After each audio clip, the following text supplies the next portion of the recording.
final rites. So this evening, how we're going to do it, inshallah, we're going to go over what to do when someone dies, which is applicable for everyone, brothers and sisters. It will be relatable, inshallah. And then we'll go over a demonstration of how to wash. Us brothers will be here, and then the sisters will have a separate session upstairs, inshallah. As always, you can take part in the discussion on slido.com, slido.com. Password is LCIC. The code is LCIC. If you are sat here and you don't have data and you want to take part in the discussion, you can join the connect to the Wi-Fi family quiz Wi-Fi, and the password is the same, family quiz, inshallah. And Slido is active. Yes, it's active. Someone has complimented my thobe, mashallah. Jazakumullah khair, whoever you are. Alhamdulillah. It's probably the one who bought it for me. Whoever you are. MashaAllah, tabarakallah, jazakumullah khair. So, janazah and what to do when someone dies. Before we start, I need to ask two questions, and that will help me deliver it in an effective way, inshallah. So even someone on the sister's side, whether it's Ustada Maniza or anyone, if you could give me the answer on Slido based on who's in the room, inshallah. So number one, how many brothers here and sisters in the sister's side have seen someone pass away? If you just raise your hands. And sister's side, if you give me the number out of or a percentage, if you just keep your hands raised. Okay. I would say that is around 50%. Take their last breath. Yeah, so you've seen someone take their last breath. Okay, so about 50 to 60%. And sister's side, if you can just give me a rough percentage, please, just so that I can focus on different aspects accordingly. So that was question number one. How many of you have seen someone pass away in front of you? 40%. Jazakumullah. Number two, how many of you have taken part in a ghusl, a washing the deceased? And same on the sister's side, if you give me a percentage. If you just keep your hands raised. Okay. Slightly less, I would say probably 30 to 40%. And on the sister's side, you try and give me a percentage, inshallah. 10% on the sister's side. Okay.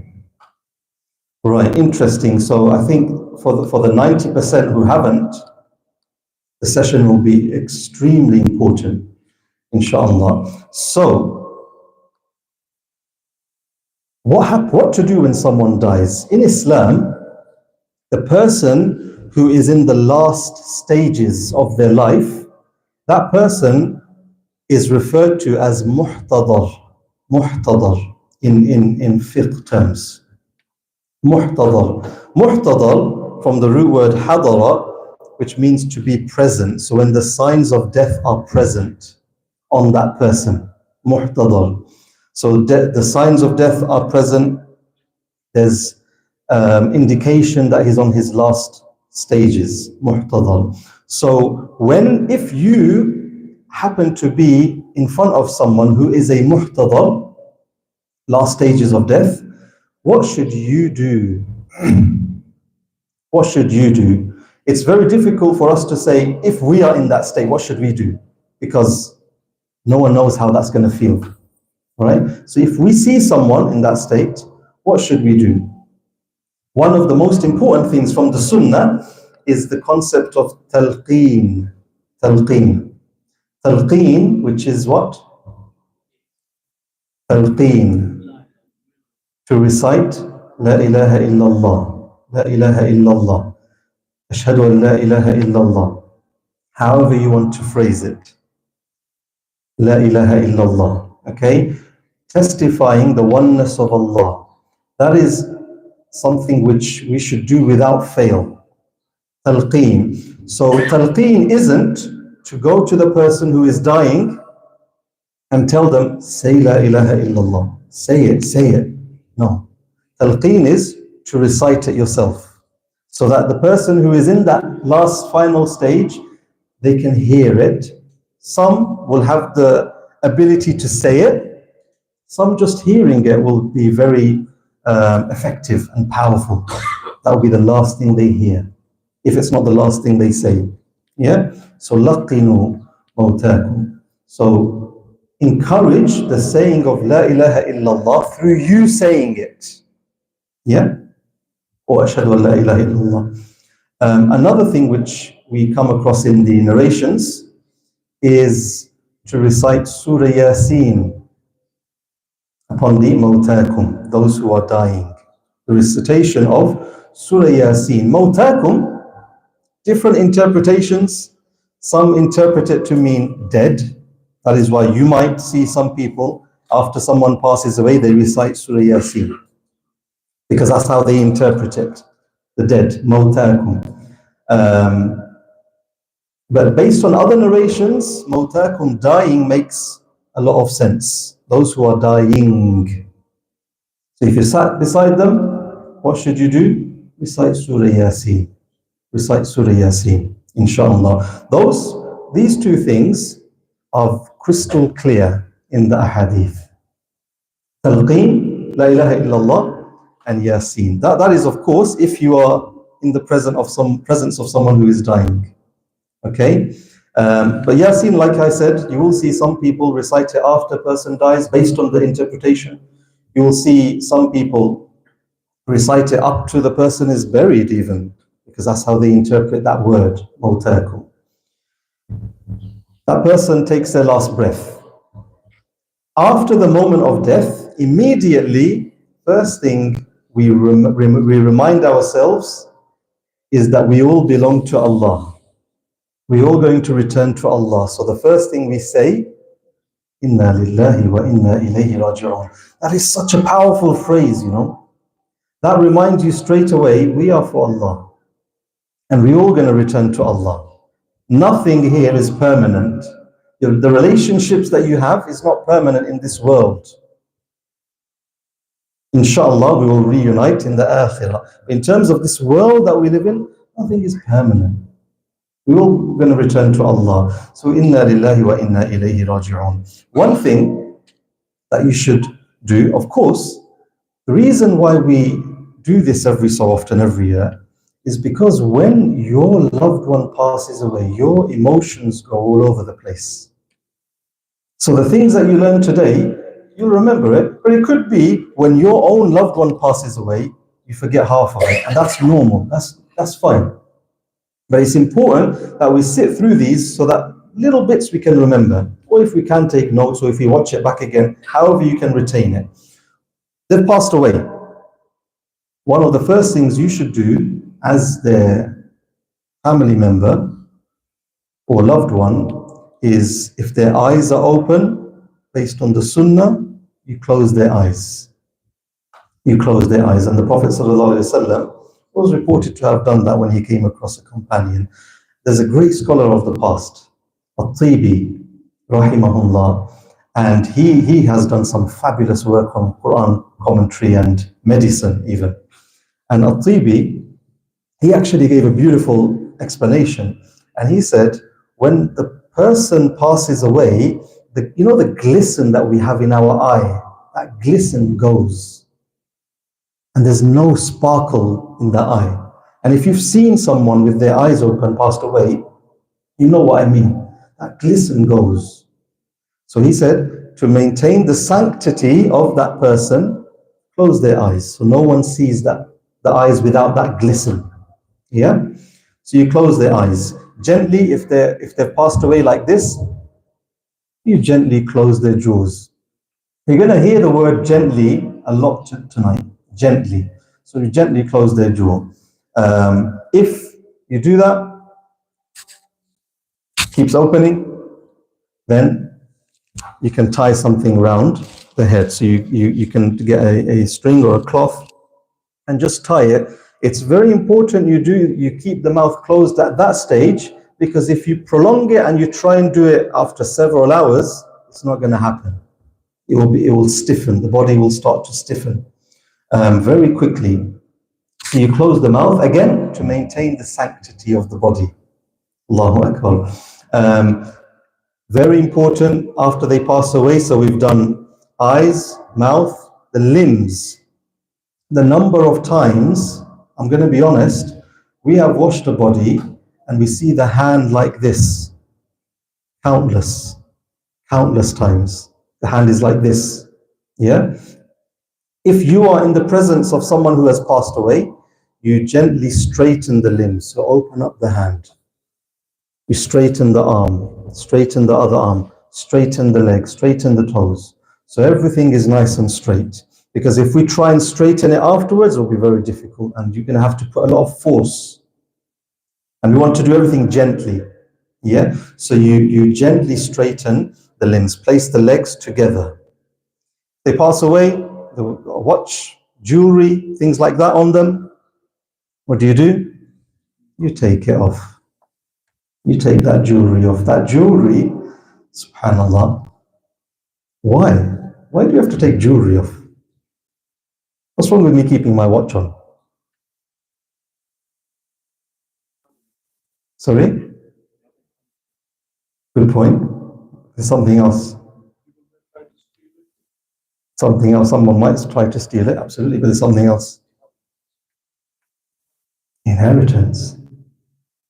The minute you pass away, this watch is no longer mine. It's going to go to my heirs. The minute you pass away, whatever's in your pocket, if I pass away now, these coins, no longer mine. No ownership. 1 minute before that, it was mine. Now it's going to get distributed to my heirs. This much to this person, this much to that person. That's how deep it is. They got jewelry. I'm not going to take that. I'm not going to take this money with me to the grave. It's going to go to my heirs before I've even had a ghusl, a wash.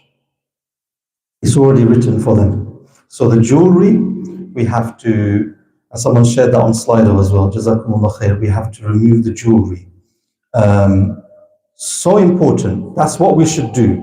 Shouldn't do, don't attempt to, you look at their hands and they've got really long nails and then you think, okay, before we move them, let me just trim the nails, cut the hair, none of that.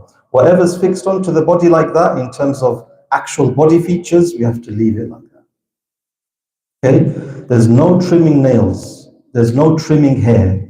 To that extent that our scholars emphasize a lot that we shouldn't even brush the hair of the deceased. We shouldn't even brush the hair of the deceased. So even when we're washing, which we'll show, we do it gently, inshallah. Once you've done all that, body straight, you then cover the body with a cloth. So the body should be covered. You shouldn't leave the face exposed unnecessarily for a prolonged period of time. Okay? So you cover the body. That maintains the sanctity of the body. So that is what you would do if you're in that situation. Straighten, close, remove jewelry and things like that. Cover the body. Cover the body.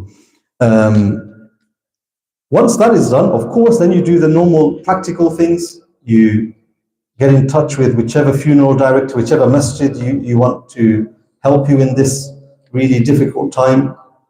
You announce to the family and the community of this person passing away. That is from the sunnah, to announce a person's death. And you also check if they left a will behind. Okay, if they left a will, inshallah. If you're unsure about anything relating to a will, I'm sure there's a recording on our YouTube page, which we did last year, inshallah. They've passed away. Can you touch the deceased? Hands up if you think yes. Can you touch the deceased? As in, when I say touch the deceased, I mean if you were allowed to touch the deceased when they were alive. Can you touch the deceased after they die? Yes? There is no harm in touching the deceased. The deceased body isn't impure. It's not impure. Okay, Aisha radiallahu anha, and there are other narrations. This one in Tirmidhi, she said, I saw the Prophet ﷺ not just touch but kiss Uthman ibn Mad'un radiallahu anhu, kiss a companion. So not just touch. So you are allowed to touch the person who you were generally allowed to touch before they died. Yeah, and she narrates that she saw tears flowing from his eyes, sallallahu alaihi wasallam. So that is fine. Okay, now moving on to the practical side of things. So that person's passed away. What do you do next? What you do next depends on where they've passed away. Okay, they're either going to be passed away at hospital or at home or outside of the hospital. So hospital or elsewhere. Okay, so scenario one, person dies in hospital, cause of death is known. That process will be very straightforward. They were in hospital because they had a big illness, major illness, cause of death is known, straightforward. The doctor there will be able to ascertain or confirm to their knowledge the cause of death. Of course, Allah knows best. To their knowledge, the cause of death. And then nowadays, since September, you have like a second person who has to double check that that's the correct cause of death, known as the medical examiner. So every borough and county has set medical examiners. Yes, that's an additional step now since September. So then the medical examiner double checks.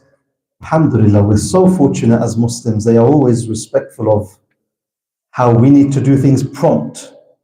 So even this additional step doesn't make much difference in terms of time scale for the Muslim community. So then they double check and then the next step happen. That's hospital death. Hospital death, cause of death, not sure. They were in for something, but the doctor's unsure whether they died because of that reason.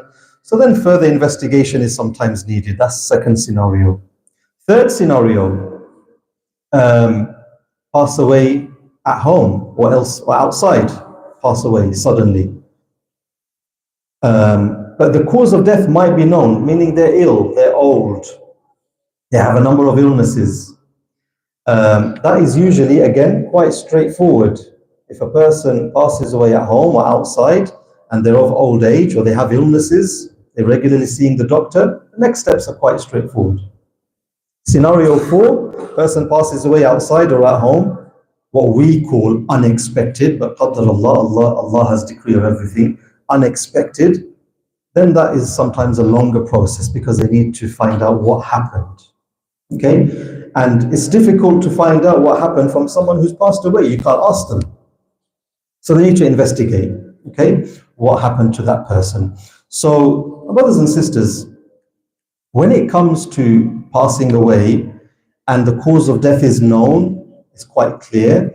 What generally happens, whether at home or hospital, but one thing I always reiterate, if you have a loved one at home and they are ill, they are being treated by a doctor regularly, they're on medication, a whole host of medication, and they pass away at home,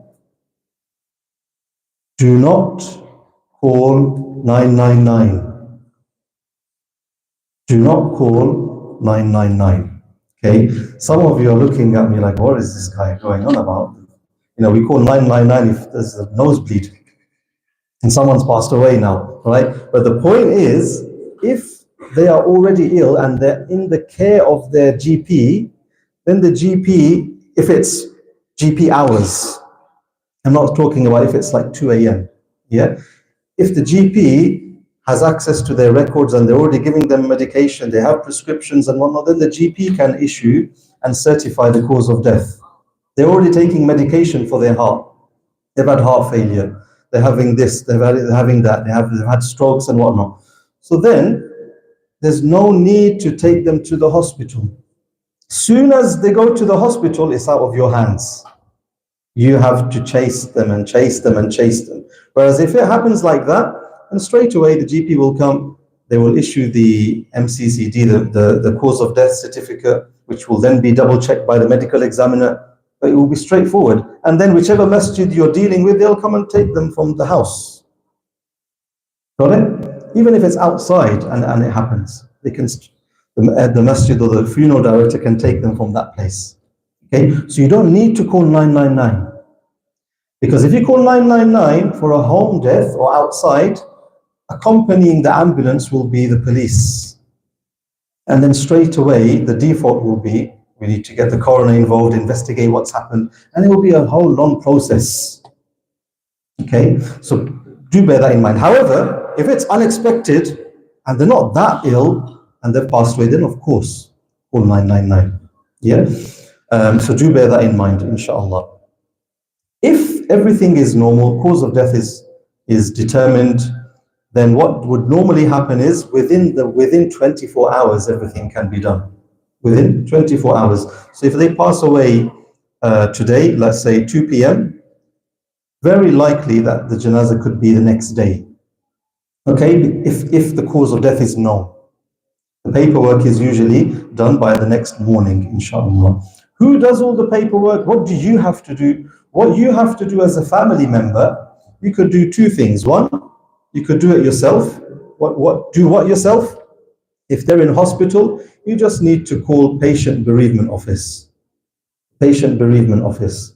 Okay? You can just, whatever hospital they're in, you can just Google it and call them up and then have it on their record and they'll be able to update you, but you need to call several times. Yeah? Patient bereavement affairs. So you just do that. Or whoever's dealing with the janazah, whichever masjid, they can do it for you as well, depending how hands-on they are. So they can do all that for you as well. And they can take that burden away from you. So that is what you would do. And then what are you going to be doing when you call them up? You're going to ask for that certificate of death. Has the doctor issued the certificate of death? Because once the doctor issues that and the medical examiner approves it, then it goes to the registry office. It goes through to the registry office. So only then can you then go online and book a registration of death at any registry office in Hertfordshire. Does that make sense? Sorry if I'm going too fast. Okay, so if the cause of death is known, all you have to do is try your best to get that certificate of death from the doctor of that hospital, whoever was treating your loved one, or your GP, if it's someone who passed away outside of hospital, to give and issue the certificate of death and for the medical examiner to double check it. You just need to push for that. Once that's done, everything else is relatively straightforward. You then book online, book an appointment online, next available appointment, register the death, and we'll get to that later on, inshallah, what you do there.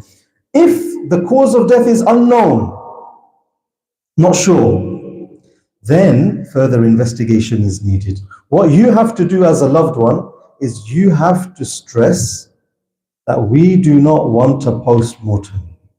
We don't want an autopsy. Okay, based on what? Religious grounds. They are usually very respectful of that. However, sometimes you need to try a bit harder. If they're like very young, for instance, you need to really make sure that you liaise with the masjid that you're dealing with, and they will have contacts with the coroner and whatnot. Okay, so if it's unexpected, what I would advise you to do, whichever masjid you are dealing with for the janazah and whatnot, leave that to them. If it's unexpected, leave it to the funeral director. Okay, so what we would do is we would then contact the coroner and give them a heads up that, okay, there's this person who's passed away.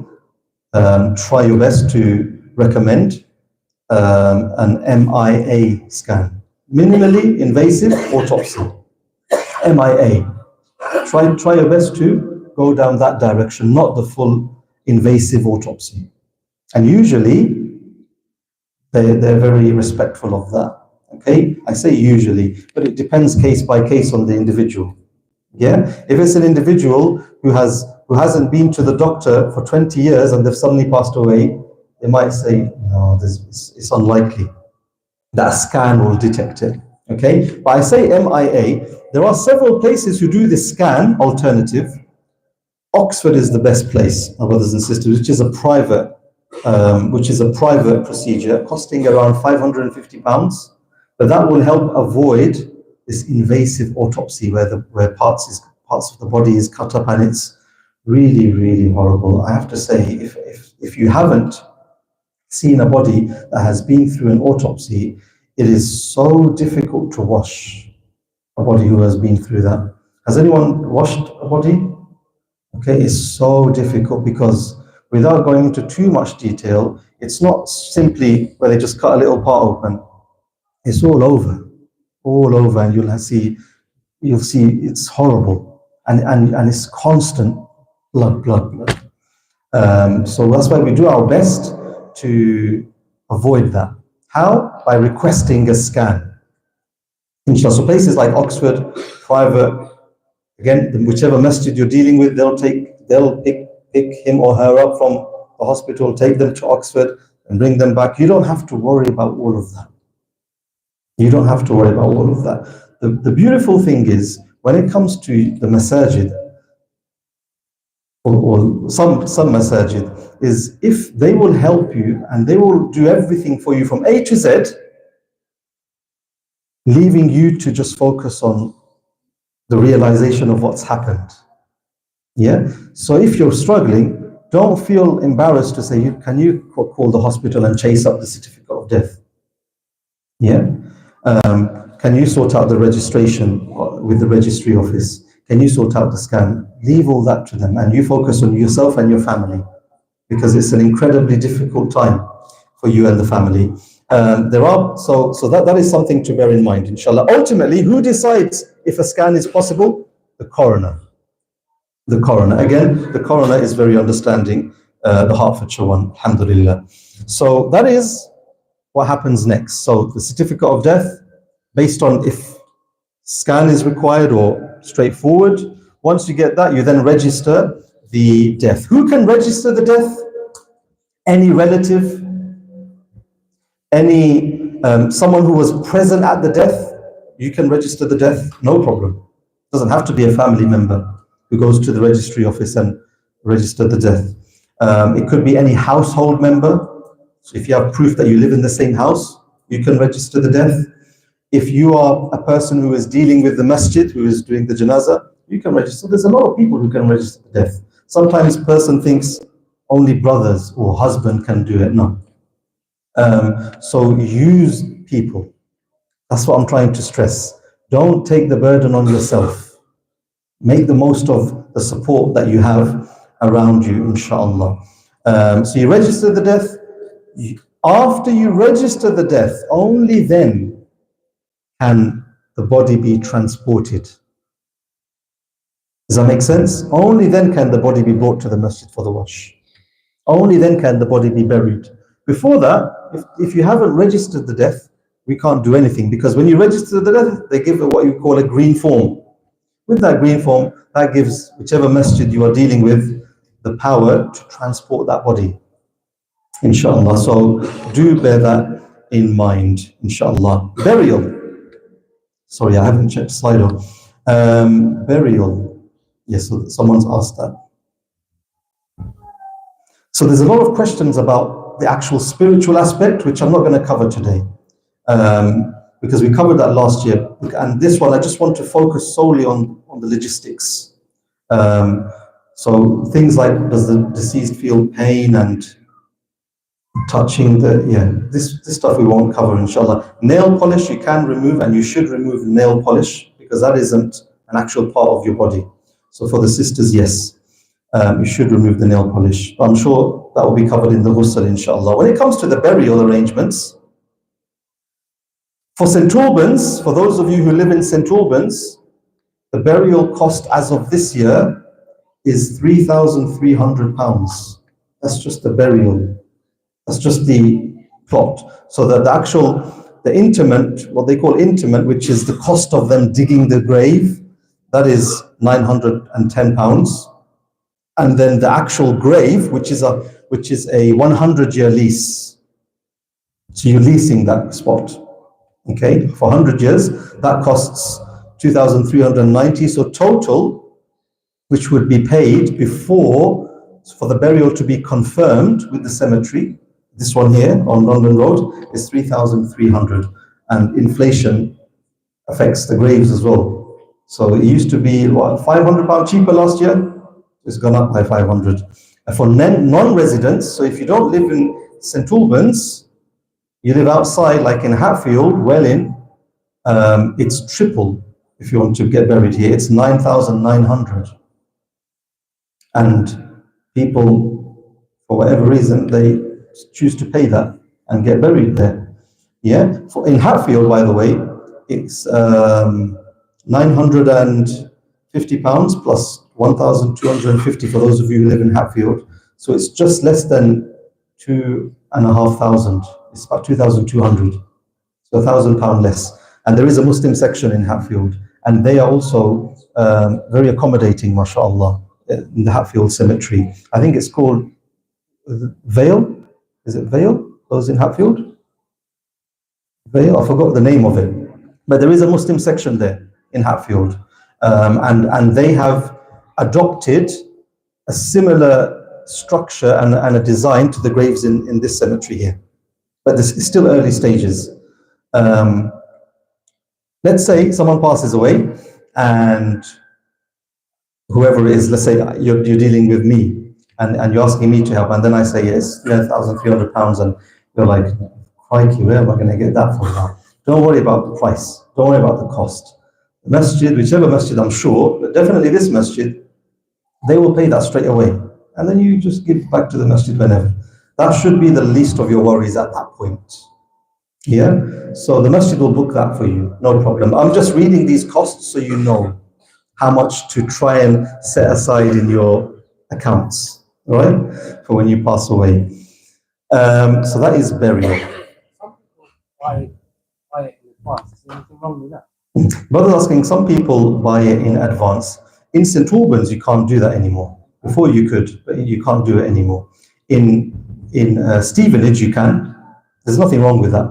There's nothing wrong with that. In places like Stevenage, I didn't know, but you can actually buy a specific plot. So if your loved one passes away and they're buried here, you can buy the next slot, that next spot. But in this one, you can't, because this one, without trying to scare you, they're running out of space here. We need more space. We've only got one little section left. So that's why they've stopped doing that, because of space. What happens after the 100-year lease? After the 100-year lease, to be honest, none of us know, because we don't live to that long. So we don't know what's going to happen. But generally speaking, after that 100-year, they can reuse that grave. They have the right to reuse that grave. They do that in places like Gardens of Peace already because of the space. They're reusing graves. Allah Azza wa Jalla knows best.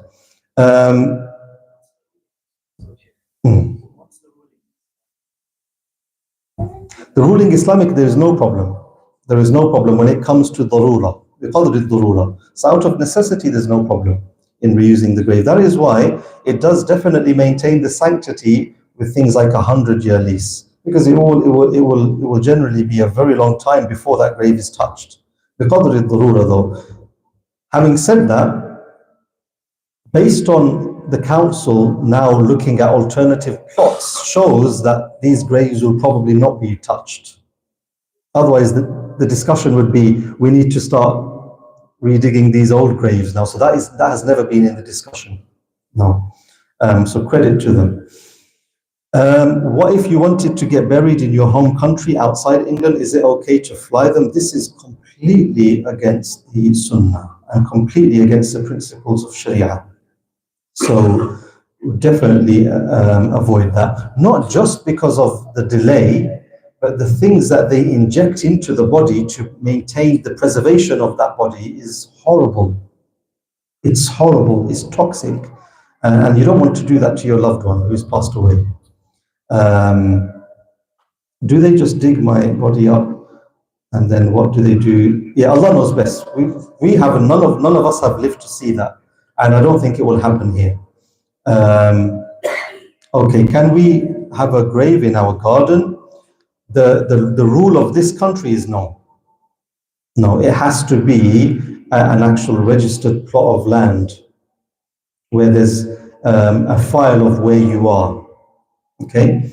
Why? Allah knows best. But the government needs to know where you are after you die. Okay, so my brothers and sisters, that was the first part, what to do when someone dies. I hope that's been beneficial. I didn't want to go into too much detail because then it can get overwhelming, and there's a lot of children as well. So we will end this first session. Send this live.